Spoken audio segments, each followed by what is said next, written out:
integrado por las alumnas Alondra González Pérez, Michelle Moreno Porras, su servidora María Olivia Hernández Juárez y Carla Viridiana González Salvador. Eh, la muerte digna es como un derecho humano, es decir, una extensión a vivir dignamente. La muerte digna es una garantía que las personas tienen de ejercer su autonomía hasta el último momento de su vida, mediante un conjunto de facultades que son las que se les van a explicar posteriormente. Aquí hay un punto a destacar que menciona que el derecho a morir dignamente y la eutanasia no son cosas iguales. La eutanasia es un factor para cumplir la muerte digna. Y en la muerte digna se tiene que respetar la voluntad del individuo porque si él quiere que le asistan para un suicidio, pues se tiene que respetar esa decisión. La siguiente diapositiva, por favor. Dentro del respeto a la voluntad entran todas estas decisiones que son las que el individuo puede tomar, como informarse sobre la enfermedad que él padece y que le mencionen el pronóstico de que tiene de vida todavía. Él tiene la decisión de consultar o no una segunda opinión, ya sea médica, religiosa, etcétera. Él puede decidir el sitio en donde quiere morir, de quiénes desea estar acompañado y si desea que ahí esté la presencia de un sacerdote, de un pastor o cualquier tipo de apoyo que ya sea religioso. Él también el individuo también puede decidir quién desea que lo represente legalmente en caso de que en algún punto de su enfermedad o de su vida no pueda decidir si quiere que le sigan asistiendo médicamente o no, pues para eso está su representante legal. Y también él puede decidir, el representante legal o la persona pueden decidir quiénes pueden acceder a la información clínica del paciente. La siguiente, por favor. Para garantizar el derecho a la muerte digna, se realiza un documento que se llama voluntad anticipada en la que van plasmadas todas las decisiones que la persona tiene. Pueden ser las decisiones anteriores o se le puede agregar otras que él tenga.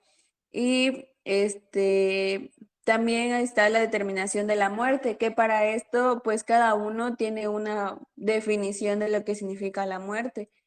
Entonces, pues cada uno es responsable de pensar si es correcto o no es correcto que el paciente quiera morir dignamente, pero como profesionales de la salud es nuestra responsabilidad brindarles una muerte digna a nuestros pacientes, de que si ellos deciden, no, que pues ya hasta aquí ya no puedo o ya no quiero seguir viviendo, pues nosotros no tenemos como que eso de juzgarlo, simplemente de aceptar que es su decisión y continuar con ella. La siguiente, por favor.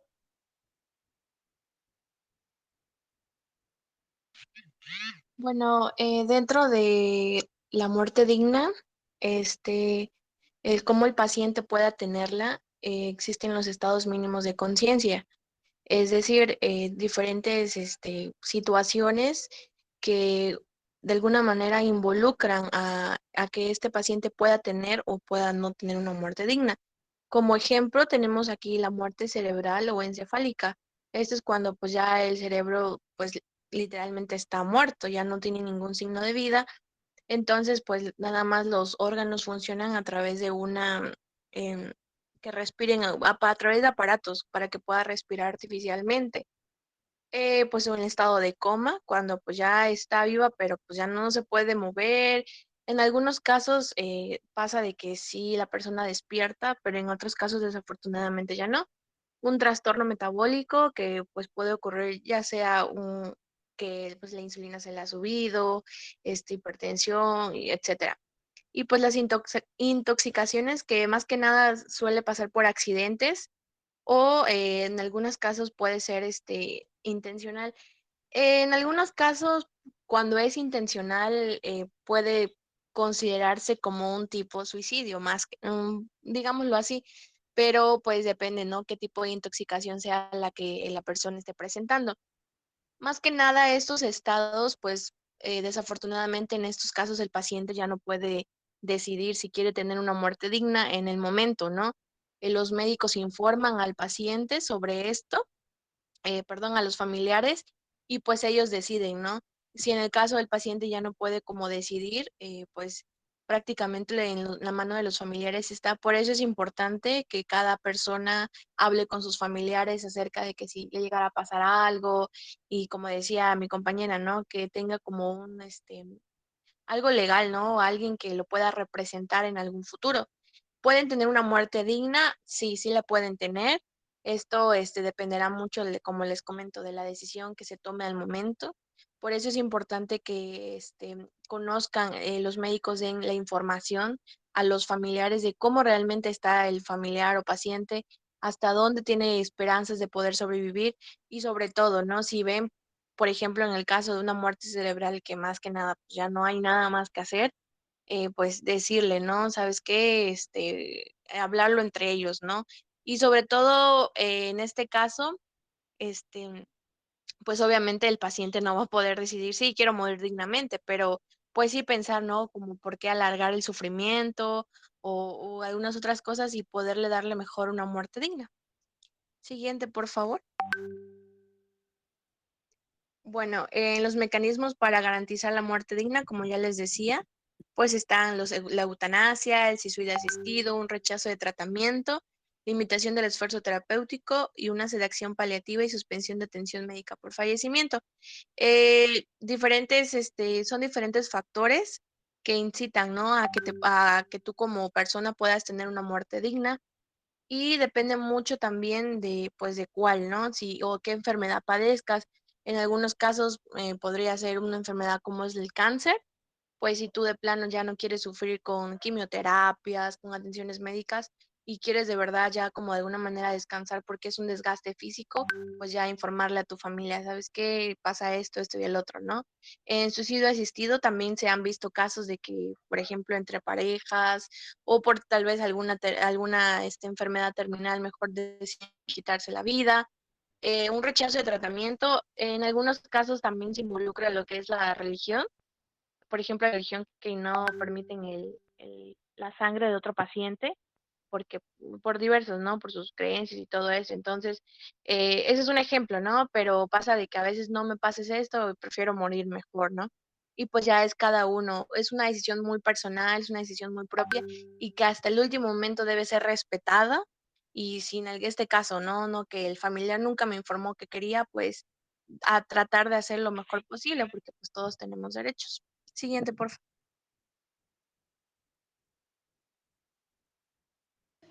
Bueno, la espiritualidad, la religión y la espiritualidad son conceptos similares, pero no idénticos. Puede relacionarse con los sentimientos, las creencias, las experiencias y las conductas asociadas con el espíritu o la búsqueda de lo sagrado. Hablar de la muerte nos genera angustia y temor. Uno muere como eligió vivir. Una persona espiritual está en armonía con su ausencia y su vida humana. Se nutre de la vida humana, de la energía de luz y de sus servicios a otros. Son conceptos totalmente diferentes porque la religión está relacionada con una mejoría física y mental y las personas religiosas pueden proponer que la intervención de Dios faciliten estos beneficios, como por ejemplo, pues es decir, las personas religiosas que son muy entregadas a su fe, que pues con solo pedirle a los santos de los que está uno acostumbrados o solamente con asistir a la iglesia y rezar por algún enfermo o algún problema que tengan, ven en ellos una mejoría. Y en la espiritualidad es la última etapa de la vida que tiene importancia, pues esto favorece la capacidad del ser humano en elevar la trascendencia como forma de superar o mitigar el sufrimiento.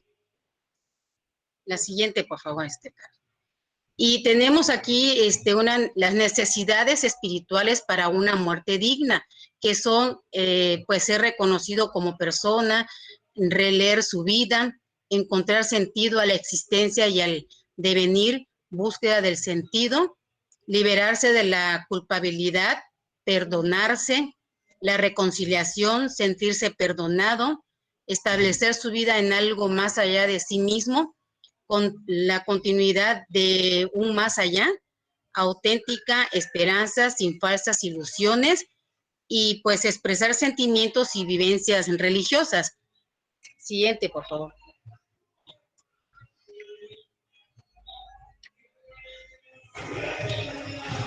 La muerte digna es un derecho humano y por ende pues todo ciudadano tiene derecho al alivio del sufrimiento al final de su vida mediante una asistencia paliativa de calidad respetuosa con sus valores y sus creencias, expresados en ese momento o bien de forma anticipada en el testamento vital, por ejemplo, mediante las instrucciones previas o voluntades anticipadas, que este es un documento que no, o sea, nos deja claro que no acorta ni alarga la vida, simplemente respeta el momento natural de la muerte.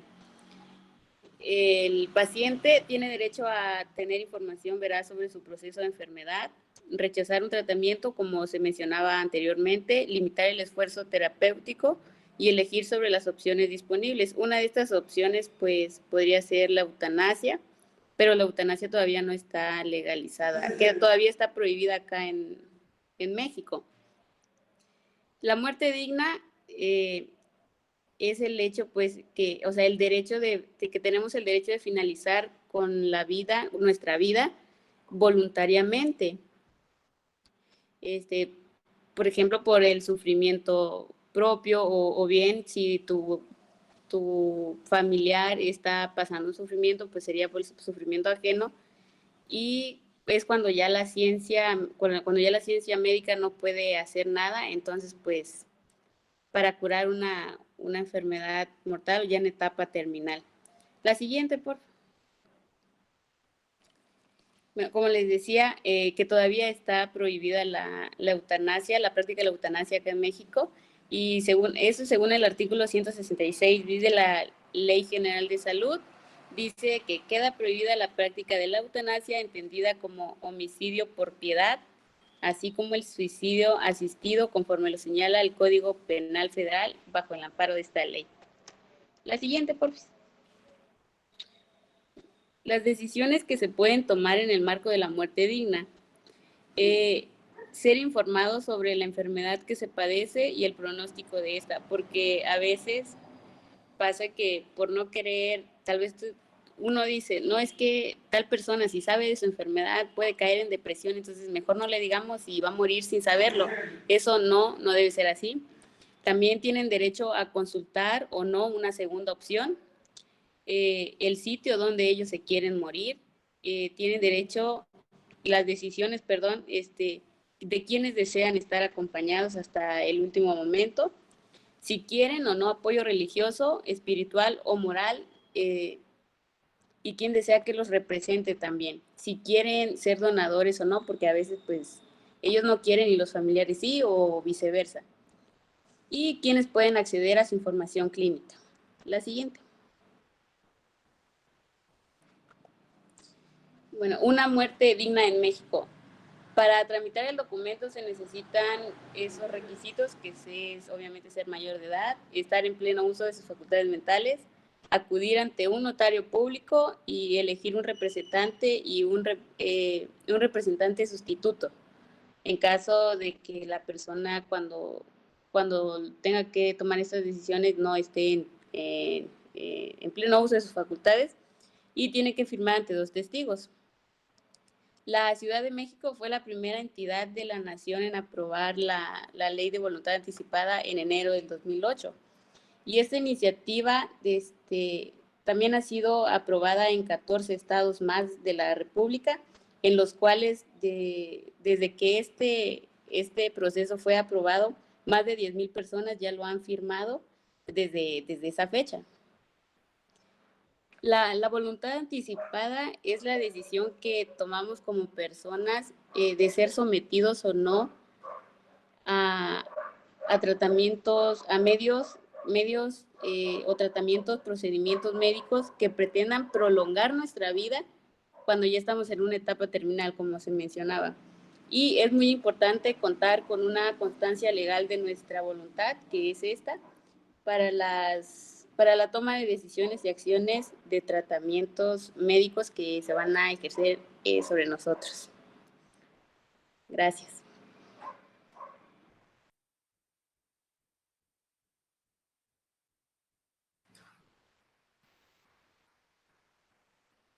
¿Qué les pareció el tema, jóvenes?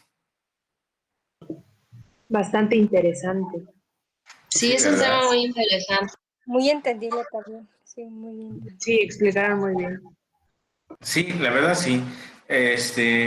Aun cuando hayan explicado muy bien, me imagino que de alguna forma este tema de la muerte digna es un tema meramente que nos llega a todos de manera espiritual, de manera física, de manera psicológica,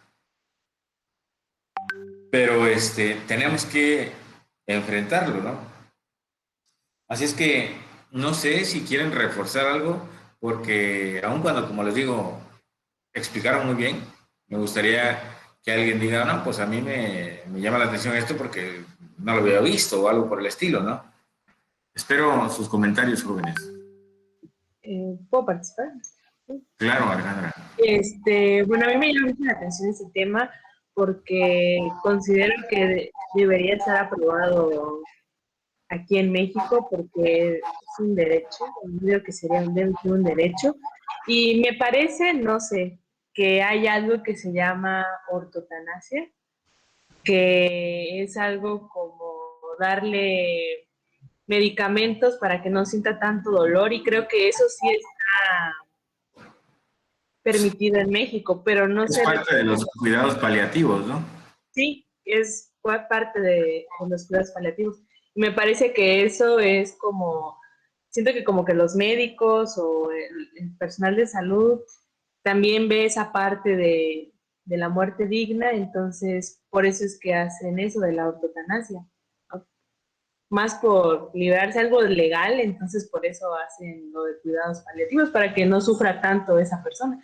Pero igual siento que está, no está mal, pero sino que debe estar como validado o autorizado lo de la muerte digna. Pues solo era eso de la ortotanasia. Ok, fíjense que hay una cuestión en Ciudad de México, antes era Distrito Federal, ahora es Ciudad de México, y cuando se hace el cambio, hacen una nueva constitución solo para la Ciudad de México, ¿no? Y precisamente en esa nueva constitución ponen conceptos tales como el uso de la marihuana con fines médicos para evitar, no sé, no tanto para evitar, sino para poder tener una muerte digna. ¿Sale? Es decir, una muerte digna, desde mi punto de vista, a reserva de lo que ustedes piensen, es que el paciente pueda morir sin tanto dolor, por ejemplo, ¿no? Entonces se supone que la marihuana hace que evite, que no tenga ese tanto dolor, ¿no? Pero ahí va la otra cuestión. No sé si ustedes se han enterado que últimamente los legisladores han estado aprobando leyes para el uso lúdico de la marihuana. Y lúdico, entre otras cosas, pareciera como que es para efectos de diversión. A reserva de que alguien tenga otra opinión, me gustaría escucharla, ¿no? Pero creo que estamos actuando de una manera no muy racional, puesto que cuando es para fines médicos, yo creo que no hay problema. Pero para esos otros fines de diversiones, como que no. Griseidi, ¿quieres comentar? Adelante. Sí, que quería comentar que el tema, pues este tema de muerte digna se ha tocado mucho en la parte de tanatología.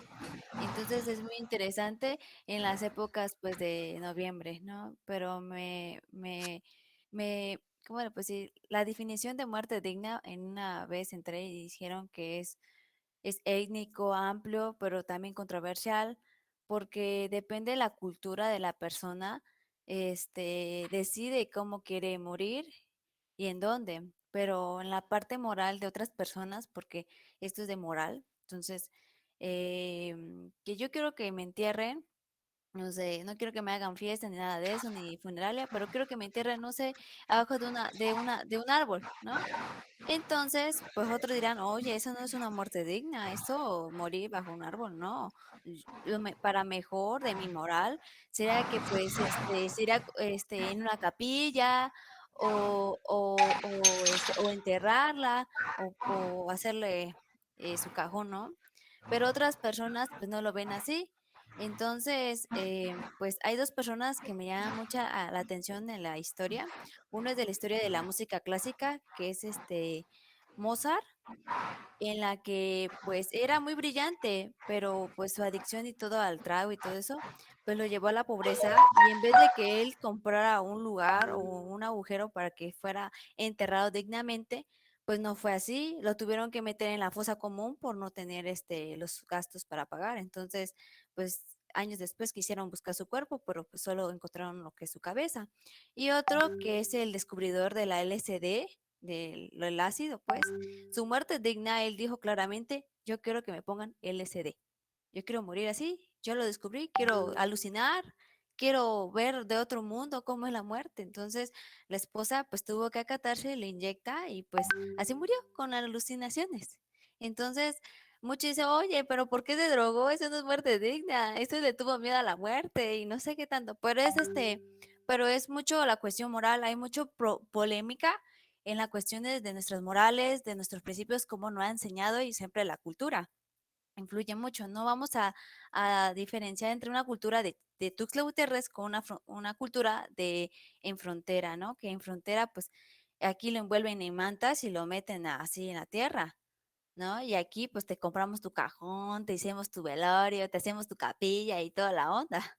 Entonces, hay que entender la moral de cada uno y también como gerontólogos entender la etnia, la cultura en que están, porque en eso que tú te metes a platicar según de tu moral, oye, vas a pensar a la familia que eres una persona chocante o porque te metes en cuestiones de familia. Entonces, este tipo de temas hay que tenerlo muy reservado y no hay que comentar mucho porque a veces no sabemos las costumbres, la cultura, el punto de vista que tiene la otra persona.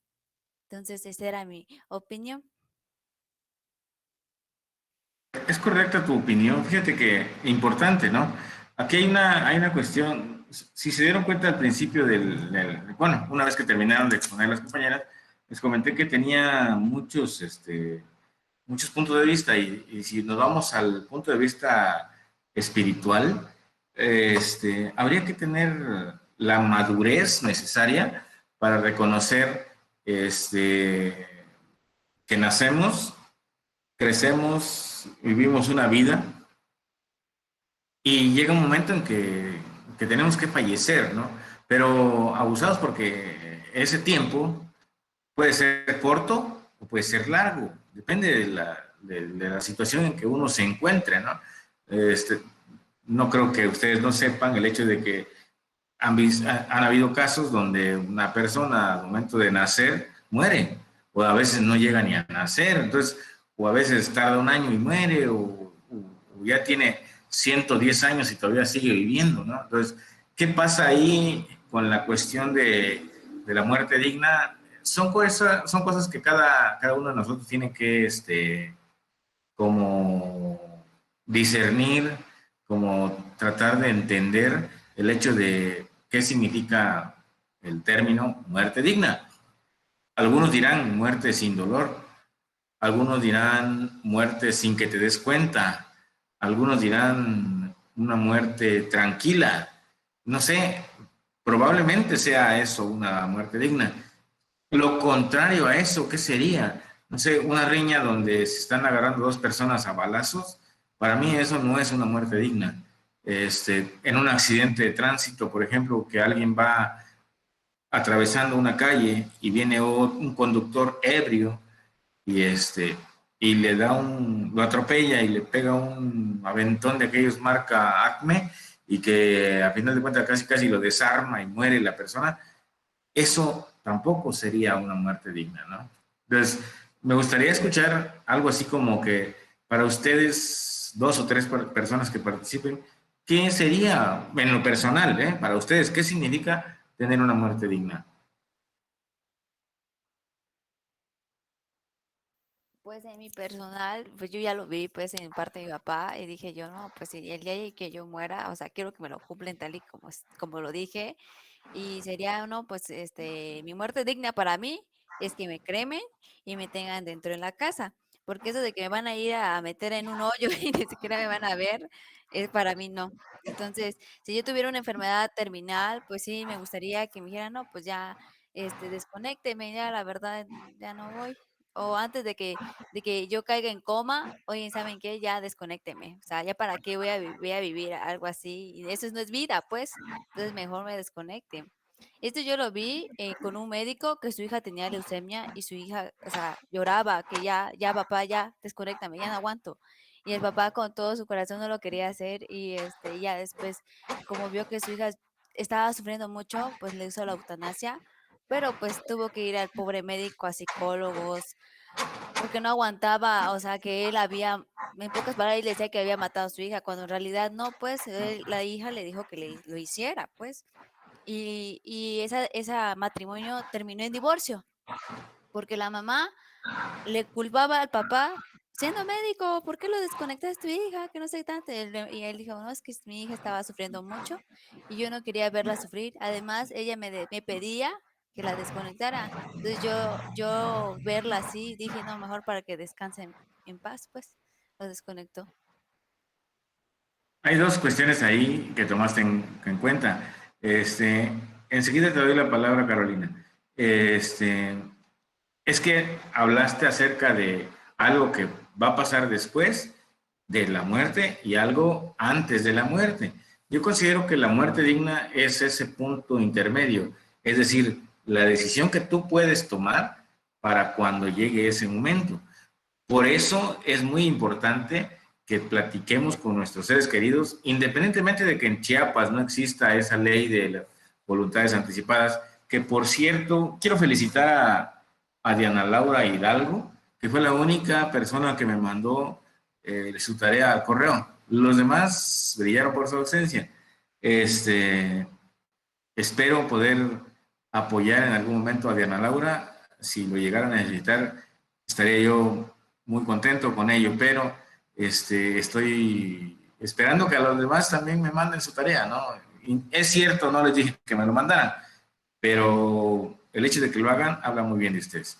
Pero, en fin, entonces vuelvo a lo mismo, ¿no? No hay una ley de voluntad anticipada en Chiapas, pero sí sería bueno que tomáramos esa conciencia de hablar con nuestros seres queridos y decir, bueno, a lo mejor no hablemos de cuando te pase a ti, papá, pero quiero hablar de mí. Que cuando yo me encuentre en un estado de enfermedad muy grave, con una cuestión de una muerte inminente, por una enfermedad terminal, al momento en que ya me tenga que conectar a unos aparatos para efecto de seguir viviendo, yo no quiero. Y ya haces ese trato con tu familiar para que cuando llegue el momento tu familiar va a decir, pues mi hijo, mi hija, mi papá, mi hermano, siempre me lo pidió así y dijo que no. Y no pasa nada, no es eutanasia, ¿eh? Porque entonces estás dándole la oportunidad al familiar de hacer su voluntad. Ahora sí, Carolina, adelante, levantaste tu manita. Sí, pues sí, la muerte digna sería, como menciona mi compañera Natalia, que es aceptar lo que la persona dice. En mi caso, yo he platicado con mis papás y pues tienen sus puntos muy diferentes. Mi papá quiere quedarse en el lugar donde va a quedar su mamá, y mi mamá quiere quedarse donde está mi papá. Entonces ya como hermanos, pues ya tuvimos la decisión pues de que ellos casi como lo quieren, y ya nosotros como hermanos construir algo para nosotros, y independientemente sea quien sea, pues el primero pues va a seguir a los demás, igual con su familia, si en dado caso les llega a pasar algo, pues ya tenemos un espacio.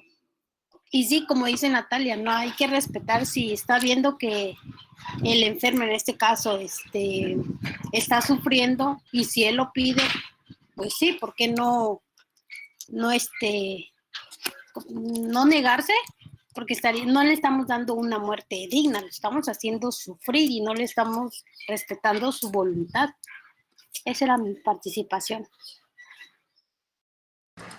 Muy bien, Carolina. ¿Alguien más quiere participar? Los veo muy callados. Es más, veo sus fotos, algunas sonriendo, algunas muy serios, pero como no los puedo ver, me imagino que o están cansados o ya quieren irse a divertir porque es viernes y el cuerpo lo sabe.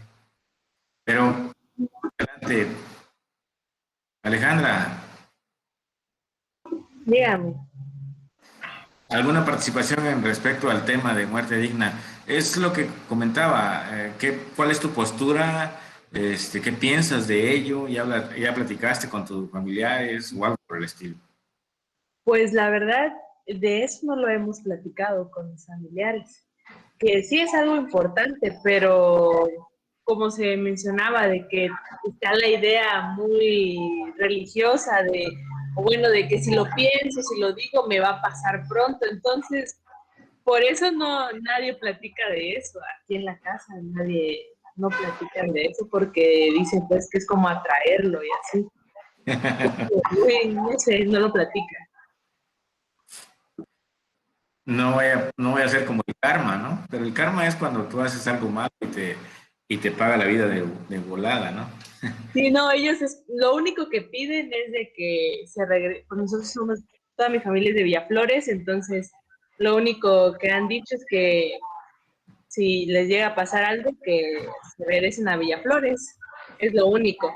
Porque como que todos están en diferentes municipios, bueno, estamos aquí en Ocosingo, entonces lo único que dicen es que se regresen a Villaflores. Esos son deseos de la familia. Son muy aceptados, ¿no? Hay que tener esa claridad de mente para poder aceptarlo, ¿no? Pero bueno, así debe ser. Se tocaron temas como la eutanasia. ¿Alguien tiene idea de qué es la eutanasia de los que están aquí, jóvenes?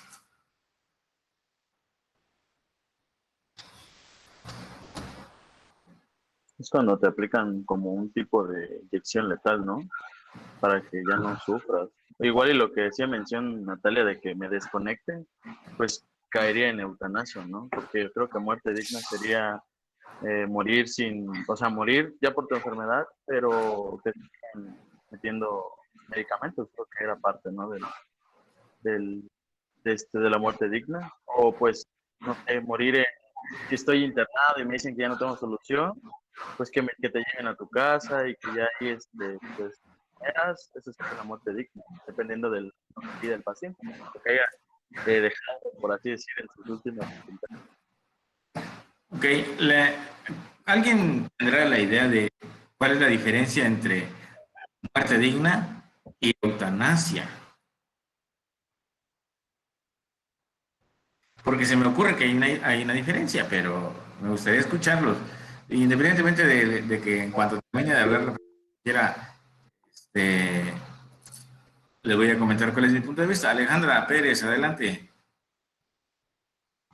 Bueno, la muerte digna es algo que son ideas o peticiones que van a hacer antes de que se llegue a enfermar o cuando se esté enfermo, de qué se hará cuando esté a punto de morir.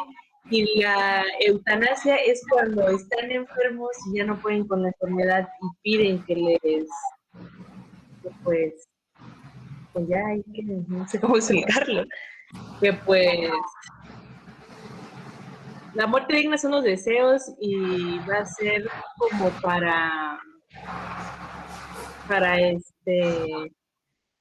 lo piden antes de que estén enfermos, considero. Y ya la eutanasia es cuando ya están muy enfermos y no quieren llegar a que su enfermedad le deje más estragos.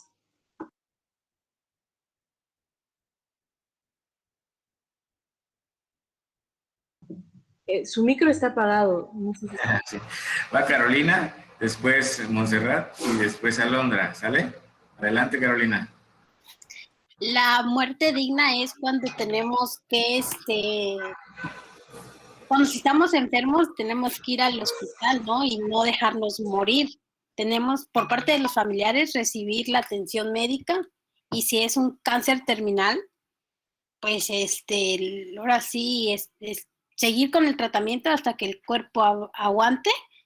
Y en la eutanasia es cuando el propio paciente pide adelantar su muerte, sin que existan otros. Si hay tratamiento, pues él ya lo corta de una vez. Él mismo corta y ahora sí programa su muerte para tal fecha o en tal lugar y con ciertas personas. Esa sería la eutanasia. Montserrat.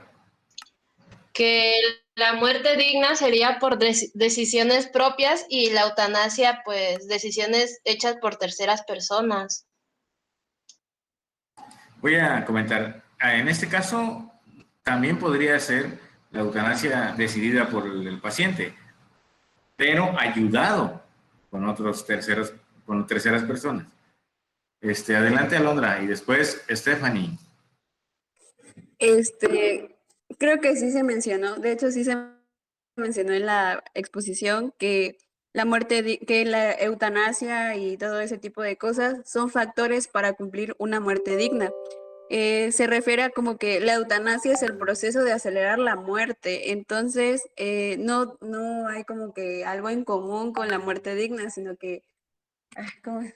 Es un factor para generar una muerte digna, para que el paciente no muera sufriendo, no muera con esos pensamientos de que pues me va a ir mal y todo eso. Entonces, esa es la diferencia. La eutanasia es un proceso para poder generar una muerte digna. Stephanie. Yo creo que la muerte digna, como bien mencionaron las compañeras, son como todas las creencias que tenga un individuo de lo que, o sea, cómo quiere morir. Y la eutanasia ya es un procedimiento propio de que o te inyectan algo o te desconectan a un tipo, pero ya es un procedimiento. Ok. Quiero, ya para cerrar este punto, porque ya nos tardamos, la muerte digna es, en otras palabras, morir sin sufrir. Y la eutanasia, aparte de que está prohibido en México, pero en algunos países sí está permitido, es, ya sabes que vas a morir, pero quieres adelantar tu muerte y haces algo para morirte. Por ejemplo, inyectarte una dosis muy alta de cierto medicamento que sabes que tu cuerpo no lo resiste y te mueres, ya sea que te lo hagas por ti mismo o una tercera. ¿Vale? Bueno, entonces, si no hay más dudas o más comentarios, díganlo de una vez para si no pasar al siguiente tema.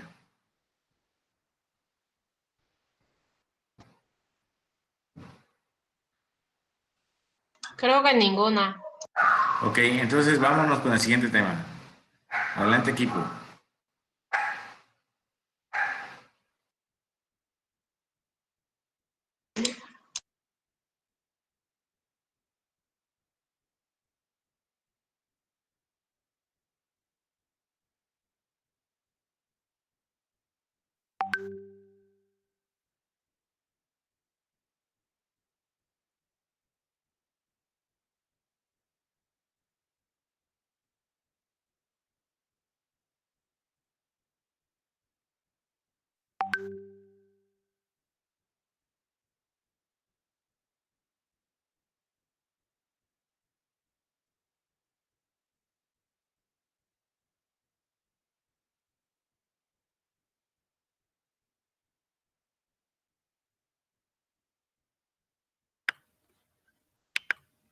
¿Ya se ve? No, no se ve nada. No, ay, no entiendo por qué. A ver, voy a dejar de compartir. Voy a volver a meter otra vez. Pestaña. Ya quedó. ¿Ahora sí se ve? ¿Sí se ve? Ya se ve. Ya se ve. Ok. Ahí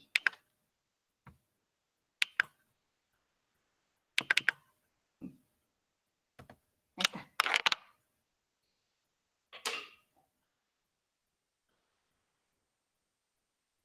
Diana, ya puedes. ¿Ya podemos comenzar? ¿Sí me escuchan bien? Sí. Sí. Buenas tardes, compañeros. A nosotros nos toca exponer las obligaciones jurídicas de la familia. La siguiente, por favor.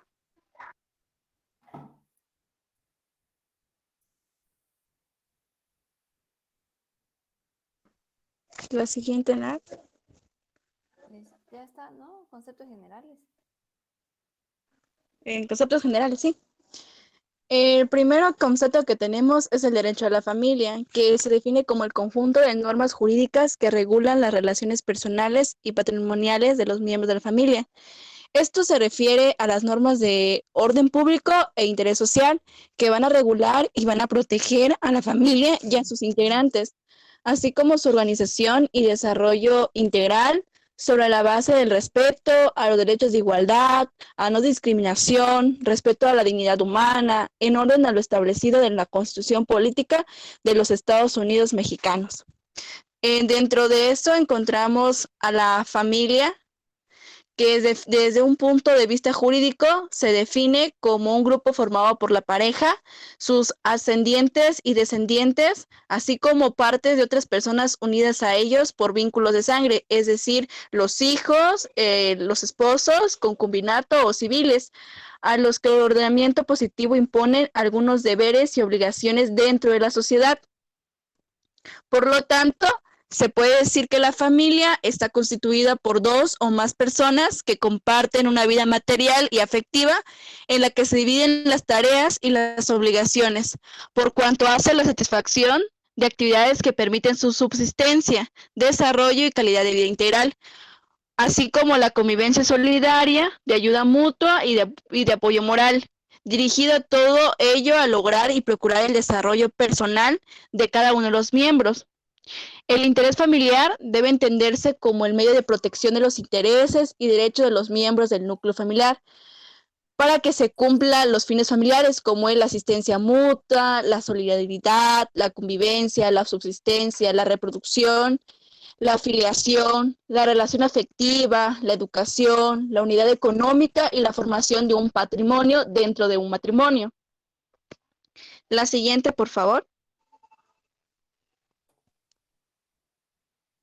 Una duda, ¿sí está dando cambios? ¿Sí se ve el cambio? No se ve nada. No se ve. No, ok. A ver, voy a dejar de compartir, voy a volver a entrar.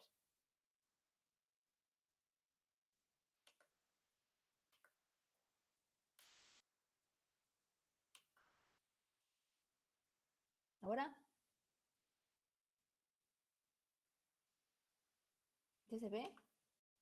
Ya. Sí, ya volví. Sí se ve. Ok, ya.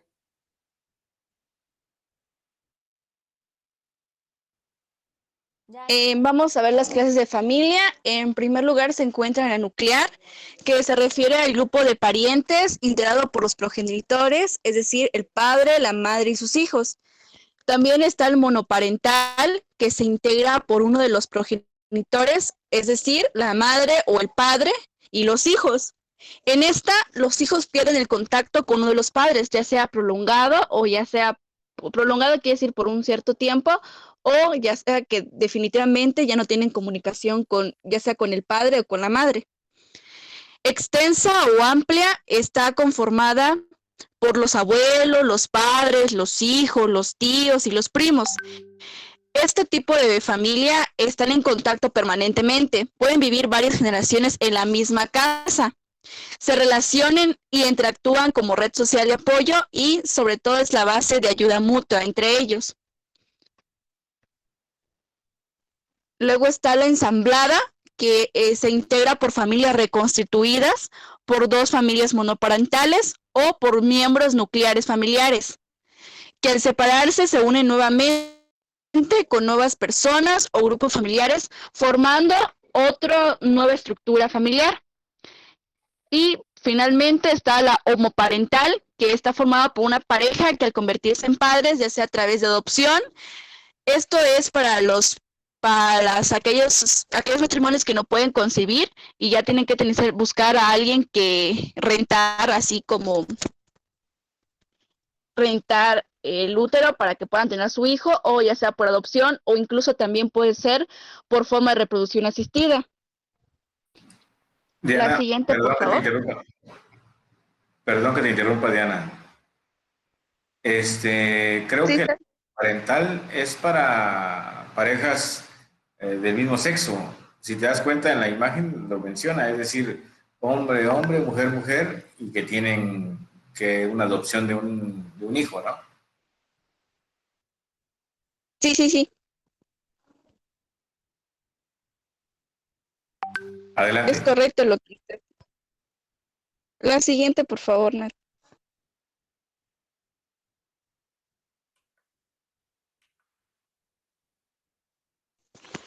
Ahora, en la Constitución Política de los Estados Unidos, reconoce y protege las formas y manifestaciones de la familia como una realidad social en su artículo 4, en lo que trata una visión progresista y garantiza a favor de las personas en un plano de igualdad y reconocimiento a sus derechos humanos. En el tratamiento de las legislaciones establecen y estatales dan temas de derechos de familia, que puede variar de un estado a otro, pero que ambas van a velar por el interés de los individuos y el reconocimiento en el respeto y la protección que debe darse y garantizarse a los seres humanos y a sus intereses. En este artículo resalta la importancia de la protección que el Estado da a los hijos como miembros de la familia. Señala que todas las decisiones y actuaciones en las que se involucren a los niños y adolescentes deberán siempre ser considerados como un interés superior de la infancia y garantizar lo que es la alimentación, salud, educación y un sano esparcimiento, es decir, una vivienda digna. Finalmente, también señala como obligación y derecho de los padres la custodia o tutela de un niño, proveer y proteger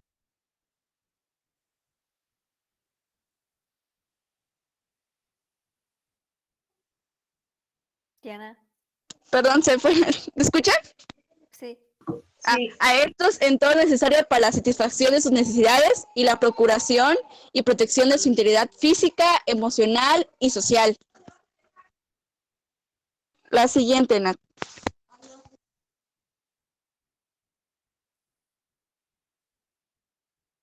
Entonces, se podría ya, como para tener una idea más clara sobre cuál es el derecho de la familia, es el conjunto de disposiciones jurídicas que van a regular los aspectos biológicos y sociales que resulta de la unión entre dos personas, ya sea de sexos opuestos o del mismo sexo, a través de las instituciones como el matrimonio y el concubinato, y la resulta progresión en ellos, así como las consecuencias de la adopción y de la filiación.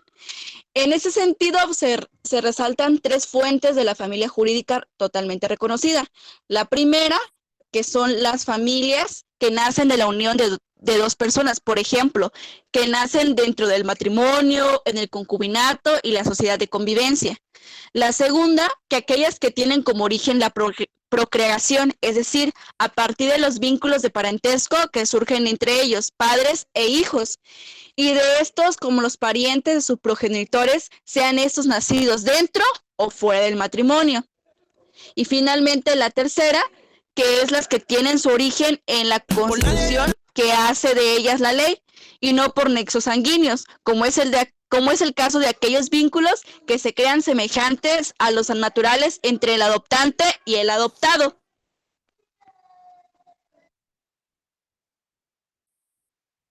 Esto es todo. Bueno, ¿todavía sigue la siguiente? Sí, los sujetos del derecho de familia. Bueno, los sujetos de derecho de familia son todos aquellos, como ven en el esquema, podrían ser los cónyuges o los concubinos, los parientes, las personas que ejercen y que están sujetas a la patria potestad, los adoptantes, así como también los adoptados, los tutores, los incapaces y los cuidadores. Bueno, los sujetos, como ya mencionaba, son todas aquellas personas que de alguna manera pues tienen responsabilidad de conformidad con la ley y para con otras personas y que se encuentran ligadas entre sí por la filiación, es decir, padre e hijos, por algún tipo de parentesco o por la ley de adopción o ya sea tutela. También resulta importante señalar que pues existen otros sujetos del derecho familiar que son nombrados en circunstancias especiales. Estos son llamados o son reconocidos como tutores, quienes van a actuar en nombre y en representación de los que son incapaces, como en este caso podría ser en menores de edad, que no se encuentran sujetos a la patria potestad de sus padres o de algún pariente de acuerdo con la ley, o también puede ser en el caso de adultos mayores que sufren de alguna discapacidad de orden intelectual o mental. La siguiente, Nat. Bueno, las partes en las que se divide el derecho familiar son varias partes. El primero es el matrimonio y el concubinato. Bueno, el matrimonio es un estado de derecho que faculta a los consortes para hacer valer todas las disposiciones de carácter familiar ante la autoridad judicial. El matrimonio pues es la finalidad común que tienen dos personas independientemente de su orientación sexual, de formar una familia y de mantener un estado de vida permanente, reconociendo por la sociedad y sancionado por un juez del registro civil para todos los efectos legales que tenga lugar. Pues el matrimonio también debe de celebrarse ante los funcionarios que establece la ley, como puede ser los jueces del registro civil, y con las formalidades que en ella pues exige. De otro modo, pues si el matrimonio no tendría validez si no se llevaran a cabo. También se podrían ejercer determinadas acciones y recursos legales por los integrantes de la pareja, como son la solicitud a alimentos, en algunos derechos sucesorios y a la protección contra actos de violencia intrafamiliar. Otra cosa que es importante recalcar es que si no se cumple con tales requisitos, los concubinos pues no podrían hacer valer las disposiciones de carácter familiar que les corresponde. La siguiente, Nat. Bueno, de esta manera aquí se ven 9 derechos y obligaciones que se deben de cumplir en un matrimonio. El primero pues es establecer un domicilio conyugal o ya sea un común, es decir, un hogar en donde puedan hacer su vida y pues criar a sus hijos. También la segunda es ayudarse mutuamente, no solamente dejarle al otro que haga lo que pueden hacer los dos. Decidir de forma libre y de común acuerdo el número y el esparcimiento de sus hijos. El cuarto, que pues ambos contribuyan económicamente al sostenimiento del hogar y de los alimentos. 5, tener y ejercer en el hogar, bajo las condiciones de dignidad, las mismas consideraciones y autoridades para ambos. Decidir de mutuo acuerdo la forma en la que se organizará su hogar, la forma en la que desean educar a sus hijos, así como la administración de sus bienes, sean estos propios o que formen parte de la sociedad conyugal, y los que sean de sus hijos en caso de tenerlos. 7, pues realizar cualquier actividad siempre que no dañe a la moral y a la estructura familiar. 8, pues evitar actos de violencia intrafamiliar. Y 9, heredarse recíprocamente y el derecho a recibir la parte legítima que le corresponde en la sucesión del cónyuge fallecido. Es decir, si en este caso su pareja falleció, pues tener ese derecho a recibir lo que le corresponde su pareja. La siguiente, Nat.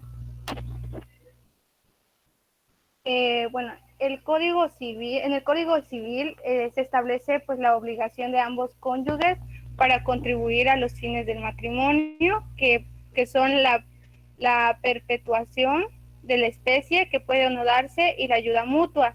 El derecho a elegir libremente sobre el número y el espaciamiento de sus hijos, considerando y respetando siempre la opinión de cada uno. y pues el deber que ambos cónyuges tienen de contribuir económicamente al sostenimiento del hogar, pudiendo estos acordar la forma en la que se distribuiría esta obligación, salvo cuando uno de los cónyuges no tenga posibilidades de trabajar o no cuente con bienes de su propiedad, situación en la cual pues su compañero tendrá la obligación de sostener el hogar íntegramente. El concubinato pues es el propósito común que tienen dos personas, independientemente de su orientación sexual, de formar una familia y de mantener un estado de vida permanente, reconociendo por la sociedad, pero que no está sancionado por el orden jurídico. Y esto es que la voluntad de vivir juntos no se manifiesta ante el juez del registro civil. Los requisitos para el reconocimiento jurídico de los derechos y de las obligaciones que nacen de este tipo de uniones son dos tipos de requisitos. El primero pues es de que la pareja haya vivido como si fueran cónyuges durante 2 años, es decir, como si se hubiesen conocido desde hace mucho tiempo. 2, que hayan tenido hijos durante el tiempo en el que convivieron como pareja, siempre que ninguno hubiera estado unido en matrimonio o concubinato con otra persona. La siguiente, Nati. La segunda son los derechos y las obligaciones de cónyuges y concubinos. En el caso del concubinato existen disposiciones que regulan algunos aspectos jurídicos que nacen de este tipo de relación entre los concubinos y sus descendientes. En primer lugar, podemos señalar la obligación que existe entre los concubinos de dar alimento conforme a lo establecido por el propio Código Civil. Pues el monto que ha de pagarse por concepto de alimentos será determinado por el juez, quien va a tomar como base para la determinación de los mismos la capacidad para trabajar de los concubinos y su situación económica. También se van a establecer el derecho de cada uno al que se respete su integridad física, así como psicológica, esto es a no ser víctimas de violencia intrafamiliar. Y pues si alguno de los concubinos causara daño o algún perjuicio a los bienes o patrimonio del otro, el concubino que es afectado podrá demandar judicialmente al culpable el resarcimiento del daño. Y pues el testador puede dejar alimentos a la persona con quien hubiera vivido como si fuera su cónyuge durante los 2 años. Y pues durante los 2 años anteriores e inmediatos de su muerte. O ya sea que con la persona con quien tuvo hijos, siempre que ambos hubieran estado libres de matrimonio. Este derecho solo subsistirá mientras el superviviente no se case o observe buena conducta, esté imposibilitado para trabajar o no tenga bienes suficientes. Y si fueran varias las personas que se encontraran en este supuesto, pues ninguna de ellas tendría derecho a alimento. La siguiente, Nati. Los derechos y obligaciones en el concubinato son 13 derechos. El primero es vivir juntos públicamente por cuanto menos 5 años o haber tenido hijos. La segunda, tener un domicilio común, un hogar propio. La tercera es ayudarse mutuamente. La cuarta, tener derecho a los alimentos en vida de los concubinos, a semejanza de los cónyuges entre sí, así como derecho a recibir alimentos por testamento inoficioso. El quinto es decidir de forma libre y de común acuerdo el número y el espaciamiento de sus hijos. Sexto, contribuir económicamente ambos al sostenimiento del hogar, no solamente dejarle a uno, sino que a ambos ayudarse. La 7, tener y ejercer en el hogar bajo las condiciones de igualdad, o sea, las mismas consideraciones y la misma autoridad para ambos. La 8, decidir de mutuo acuerdo la forma en la que se organizará su hogar, es decir, la forma en la que desean educar a sus hijos, así como la administración de sus bienes y los que sean propiedades de sus hijos en caso de tenerlos. 9, tener la presunción de paternidad y el reconocimiento de los hijos nacidos durante el concubinato. La 10, realizar cualquier actividad siempre que no dañe la moral y la estructura de la familia. 11, evitar actos de violencia intrafamiliar. 12, pues la concubina y el concubino, o sea, ambos tienen derecho a heredarse recíprocamente, aplicándose las disposiciones relativas a la sucesión del cónyuge, siempre que se cumpla con los requisitos de tiempo o hayan tenido hijos. Y la última sería el derecho a recibir la parte legítima que le corresponde en la sucesión del concubino fallecido. La siguiente, Nat. La tercera es el divorcio. El divorcio pues existe cuando los cónyuges deciden terminar con el vínculo matrimonial que los une y una vez disuelto les permite volver a contraer nupcias. O sea, es derecho de los cónyuges, si así lo desean, poder acudir al juez de registro civil de su domicilio a divorciarse por mutuo acuerdo o por voluntario administrativo, siempre que no tengan hijos o que la mujer no se encuentre embarazada, que sean también mayores de edad, que ambos libremente decidan divorciarse y que en caso de existir sociedad conyugal, pues esta haya sido liquidada y que haya transcurrido un año desde que contrajeron matrimonio. En este caso, pues la disolución del vínculo solo afecta a los cónyuges. El divorcio voluntario de carácter judicial, esta pues requiere de la intervención de un juez en virtud de la existencia de los hijos o porque los cónyuges son menores de edad. Bueno, en esta situación se requiere presentar una solicitud de divorcio al juez de lo familiar, la que deberá llevar adjunto un convenio en el que se van a establecer el domicilio de los cónyuges durante el proceso de divorcio y pues quién se quedará con la custodia de los hijos, los términos de las visitas por el cónyuge que no conserve la custodia y pues el modo en el que se cubrirán tanto la pensión alimenticia provisional durante el proceso como la definitiva una vez dictada la sentencia. Y pues ya determinar si habrá o no alguna obligación de alguno de los cónyuges a dar alimento al otro y en su caso pues la forma en la que habrán de pagarse estos y los de los hijos, así como la forma en la que se liquidará la sociedad conyugal cuando se ejecute la sentencia.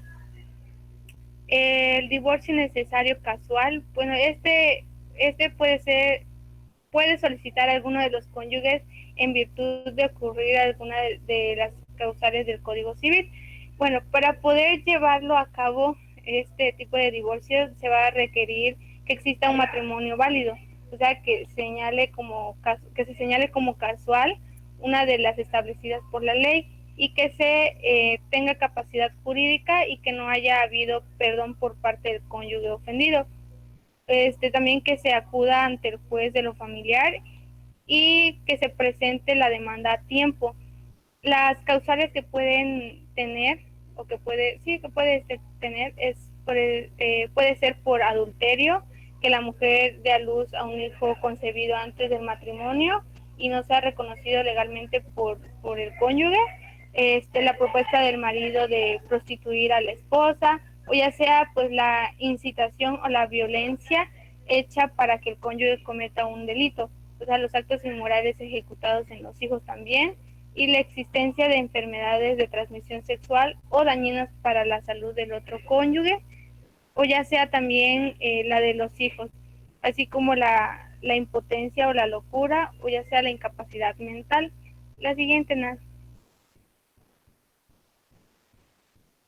Los efectos del divorcio voluntario, bueno, en el caso del divorcio voluntario administrativo y judicial, los cónyuges pueden volver a casarse un año después de haber dictado sentencia de divorcio, por lo que hace a los bienes que se debe de liquidar a la sociedad conyugal con un 50% para cada parte,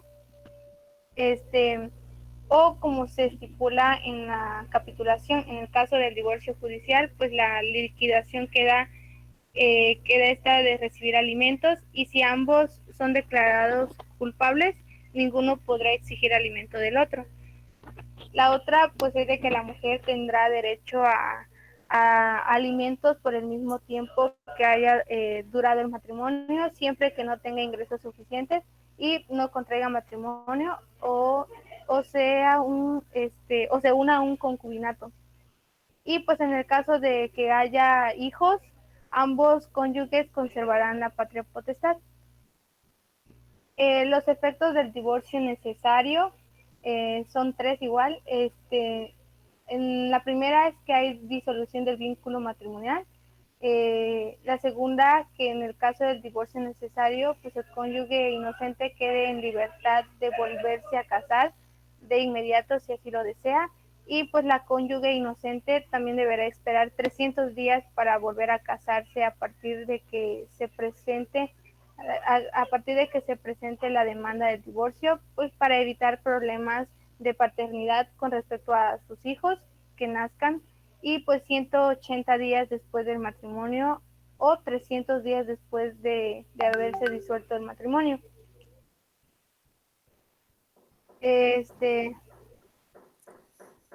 Y por su parte, pues el cónyuge culpable también deberá esperar 2 años para poder volverse a casar otra vez.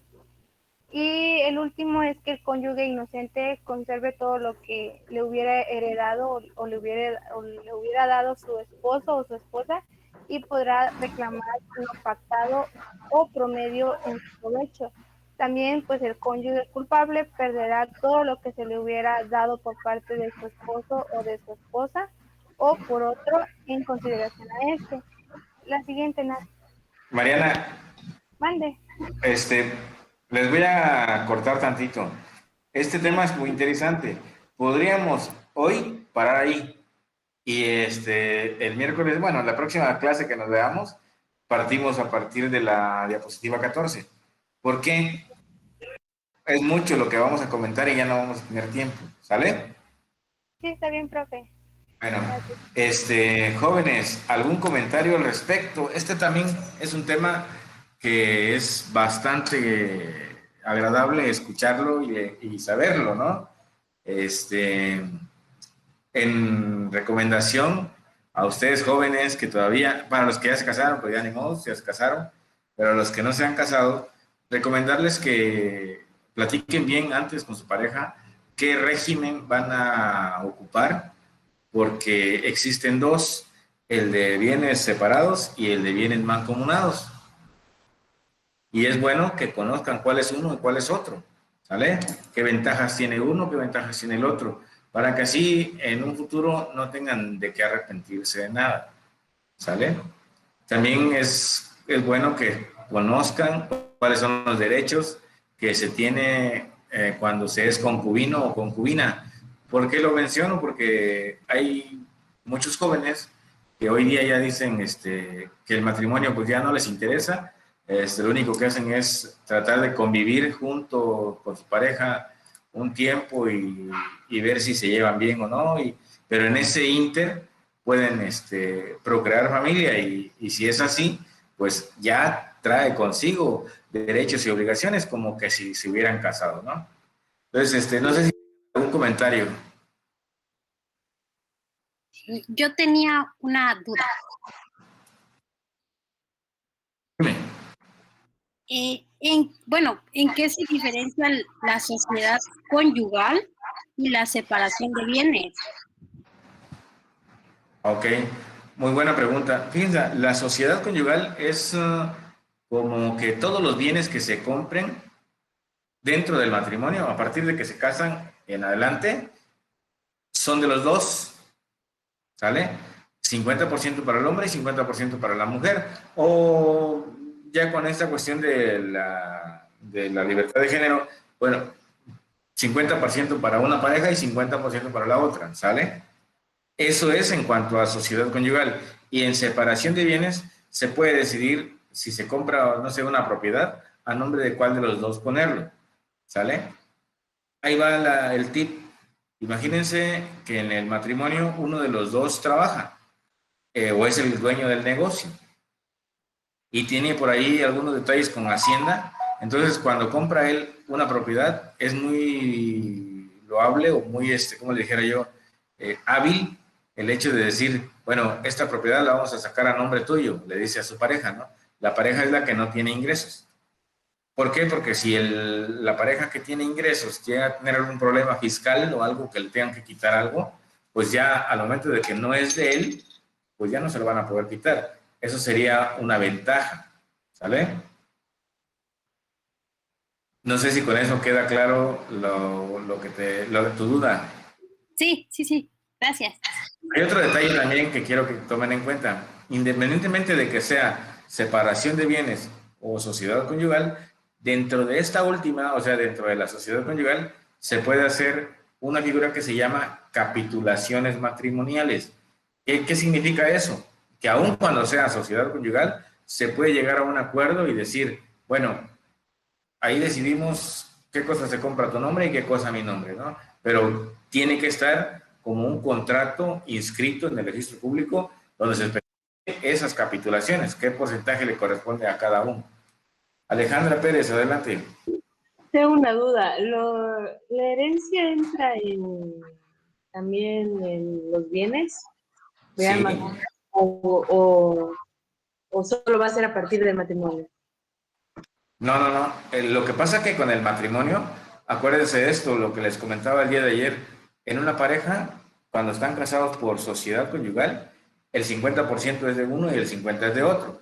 Entonces, si llega a morir una de las partes, su 50% de la que queda viviendo o del que queda viviendo, pues no se toca, ¿sale? No se reparte. Su 50% del que falleció sí se tendría que repartir entre los hijos y la misma esposa o el mismo esposo. No sé si con eso me explico. Sí, pero yo decía, por ejemplo, la herencia que dejaron los padres de la persona. Ya. No, eso no entra dentro dentro de la sociedad. Supongamos, a ti te heredan una casa y después te casas, esa casa no entra dentro de la herencia, o sea, dentro de los bienes del matrimonio. ¿Vale? Es herencia. Por eso les dije que todo lo que se compre después de haberse casado, lo que hayan comprado, pero no lo que les hayan heredado. Bueno, entonces si en todo caso esta persona llega a morir, pero sus propiedades y todo que tuvo fue heredado, no tiene nada que hacer. Sí tiene derecho, claro que sí, pero hagan de cuenta que tiene derecho como que si fuera un hijo más, la esposa pasaría a ser un hijo más y le tocaría una parte alícuota de esa herencia. Hay una figura que ayer se me pasó comentarles en el testamento, en este caso de la herencia, antes de que yo dé un dato erróneo, recordemos que la herencia es después de que muere. Hay una figura que se llama donación. ¿Ya lo escucharon ese término? Sí. Ok. Entonces, si los papás de la persona todavía viven, no se puede llamar herencia. ¿Me explico? Tiene que llamarse donación. Y esos bienes que te dona tu papá o tu mamá, no te los puede pelear tu esposo, porque podrías tú regresárselo a tus papás sin problema. No sé si me expliqué o los enredé. No, sí, o sea, lo que yo le entendí fue de que si yo me caso y mis papás me dejan la casa, en el escritura dice donación a Carolina López, mi pareja cuando yo me case, pues no me la puedo pelear.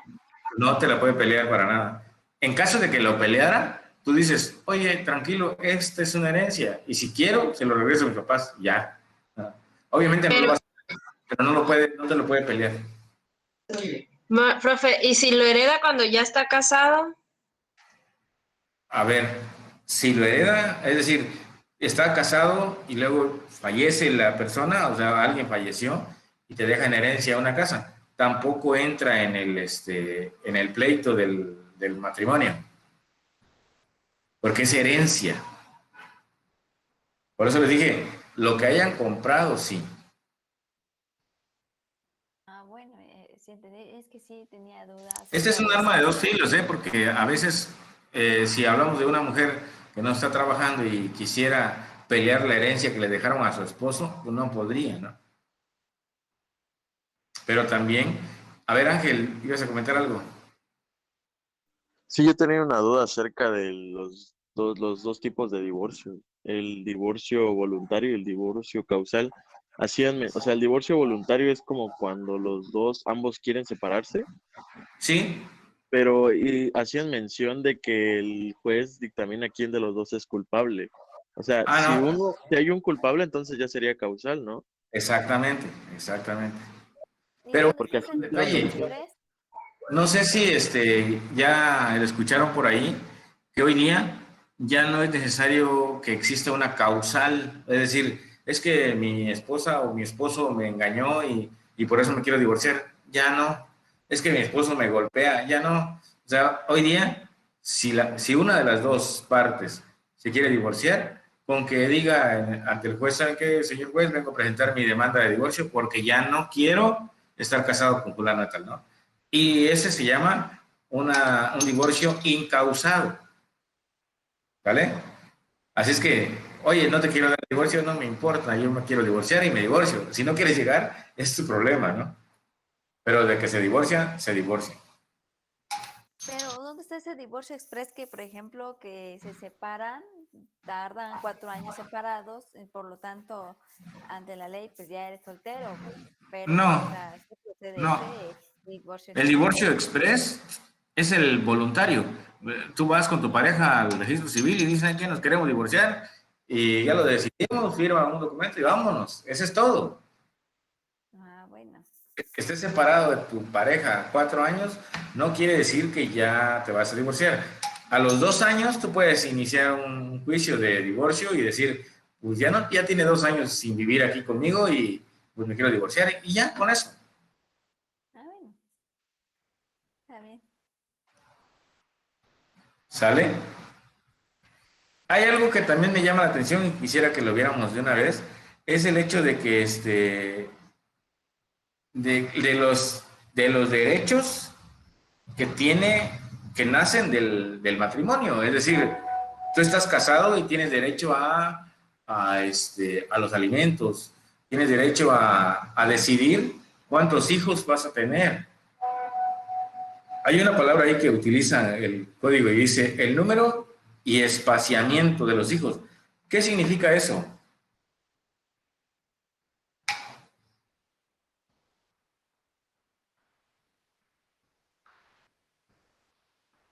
¿Qué significa el espaciamiento, jóvenes? El tiempo que se va a tener entre cada hijo. Exactamente. O sea, puedes tener uno a los 2 años y uno a los 5, ¿no? Sin problema. Correcto.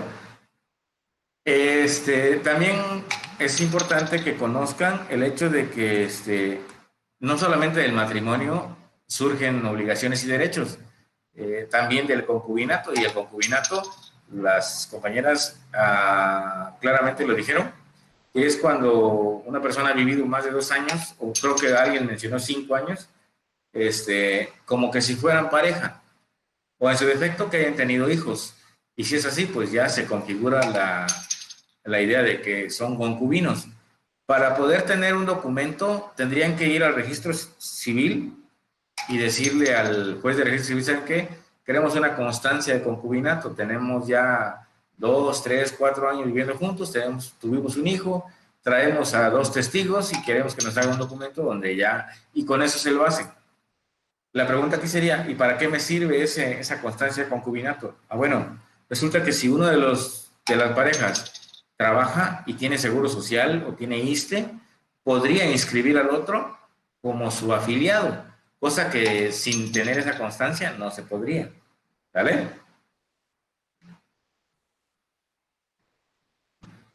Ah, tengo una duda hablando de eso de afiliación y todo, o sáqueme una duda. Por ejemplo, su pareja anterior, bueno, le voy a contar mejor mi historia. Entrando en confianza, mira, Mi papá tuvo 2 matrimonios. El primer matrimonio, pues nací yo, ¿no? Y falleció mi mamá. Por lo tanto, pues quedé con mi papá, ¿no? A que me cuidara y todo. Pero mi papá se volvió a casar y tuvo una esposa. Entonces, esa esposa tuvo 2 hijos. Y pues con ese tiempo me fue criando y todo, ¿no? No llevaba los apellidos de la señora, llevaba los apellidos de mi mamá. Entonces, mi papá fallece y por lo tanto su base de trabajo donde trabajaba pasa a mi mamá. Entonces, ya estando en la base, tiene que afiliarse y afilia a mis 2 hermanos, pero no me afilia a mí porque dice que no soy su hija y por lo tanto los apellidos no coinciden. Entonces, mi duda ¿es cierto eso? Pues realmente no eres hija de la segunda esposa, ¿estamos de acuerdo? Sí, pero también, o sea, ¿cómo le voy a decir? Pero también Es soy hija que, de mi es que aquí papá.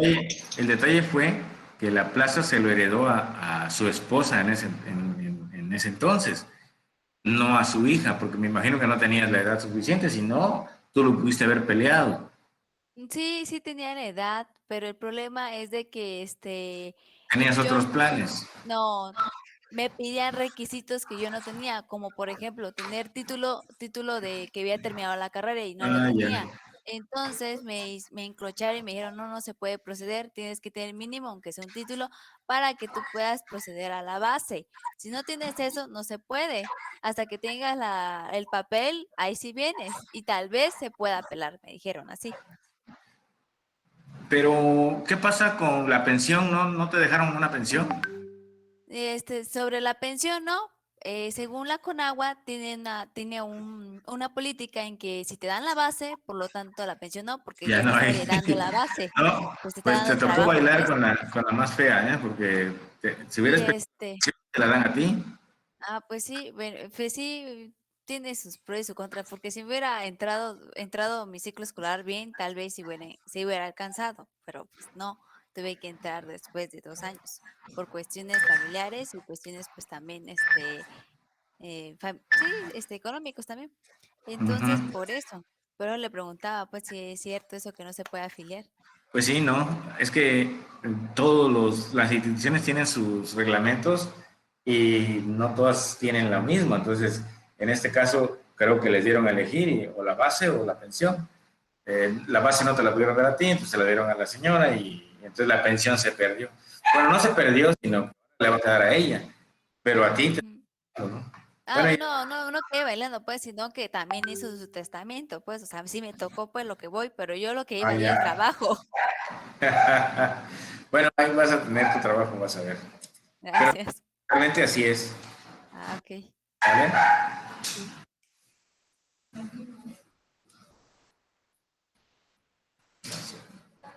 Gracias,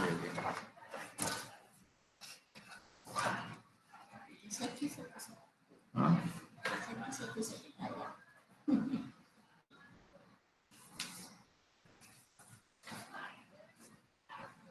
Bueno, jóvenes, lo dejamos ahí. La próxima vez que nos veamos, seguimos en la 14. Ahí se acuerdan, ¿eh? Voy a anotarlo aquí, 14.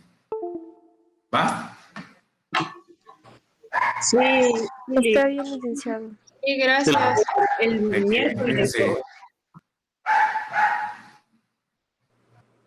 ¿Cierto? Ángel, ¿estás ahí todavía? Sí, aquí estoy. Esta De hecho, le semana iba a que viene hablar no hay ahorita. clases, ¿verdad? Sí, ayer me habló la coordinadora